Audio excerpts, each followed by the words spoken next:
السلام علیکم۔ سمندری طوفان سر پر آ گیا، رخ بھی اچانک تبدیل، کراچی پھر ڈوبنے کا خطرہ، طوفان کسی بھی وقت کراچی کے ساحل سے ٹکرا سکتا ہے۔ کیا آپ حالات حاضرہ سے آگاہی حاصل کرنا چاہتے ہیں؟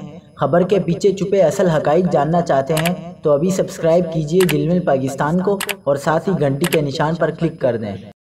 آپ کو بتاتے چلیں کہ بحیرہ عرب میں بننے والا سمندری طوفان بپرجوئے ایک درجہ مزید اضافے کے بعد انتہائی شدت کے طوفان میں تبدیل، کراچی سے فاصلہ مزید کم ہو گیا۔ انتظامات نہ ہونے سے کراچی پھر ڈوب جائے گا۔ 30 سے زائد بڑے برساتی نالے اور 500 سے زائد چھوٹے نالوں پر KMC اور DMC افسران نے لاکھوں روپے رشوت وصولی کے بعد تجاوزات قائم کروا رکھی ہیں۔ شہر کے تمام بڑے برساتی نالے کچرے سے بھرے ہوئے ہیں۔ سیوریج کا نظام وسیلے نظام بھی مشکلات میں اضافہ کرے گا۔